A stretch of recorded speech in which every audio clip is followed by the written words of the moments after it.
Well, hello there. We're back again with some more math for you. This is fourth grade estimating sums and differences. I want to do a little bit of review with you really quickly just to get some of the basics down that you're going to need for today's lesson. First off, we need to make sure that we have a clear understanding of those place value spots. So just a quick review of those guys. We are working with whole numbers. So whole number place value would be ones, tens, hundreds, thousands, 10,000s, 100,000s, right? We can abbreviate that like this: ones, tens, 100s, thousands, 10,000s, 100,000s. All right. When you are estimating a number, you are trying to come up with a number that is close to the original number but is not the exact number. One of the methods you can use to do that is to round a number. So we're going to practice that with today's lesson.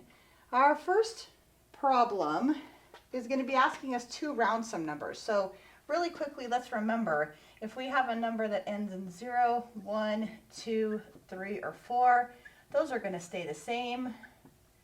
And if we have a number that ends in 5, 6, 7, 8, or 9, that's going to tell that number that we're rounding to go up 1. All right, so let's take a look at this very first problem. It says the Central School District needs 5,481 forks and 2,326 spoons for a school function. About how many forks and spoons will they need altogether? When you see language like that in a math problem and it says about, that means we can use an estimate. They don't need an exact number. So we're going to take the two numbers that they gave us, and you've got some space here on your paper to help you with this, and we're going to round them to the hundreds place.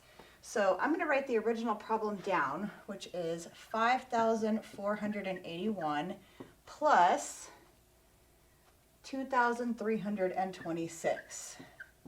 So the first thing we're going to want to do is round those to the place that they've asked us to. They said to round to the hundreds place. So let's look at each number and find that hundreds place. So in our first number, the hundreds place is going to be right here where the 4 is, right? Ones, tens, hundreds. To round that number, we're going to look next door to the neighbor to the right there. Because this is an 8, we're going to know that it needs to go up 1. So the 5 in the front stays the same. We're not touching that. The 4 is going to go up 1 based on the 8 that's next to it, so that 4 becomes a 5, and everything else becomes zeros.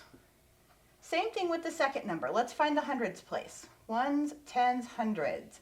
That's the space we're going to round to. We need to look to the neighbor next door. The 2 in the front stays the same because it's not being affected by our rounding. When I look next door and see that there's a 2, that 2 tells this 3 to stay the same. So the 3 is going to stay the same, and the other 2 digits become zeros. You've got some boxes laid out for you to use these numbers like that, so I'm going to go ahead and put them vertically like the page has them. So these would be filled in your little boxes there, right? So here's the boxes with the numbers that we estimated.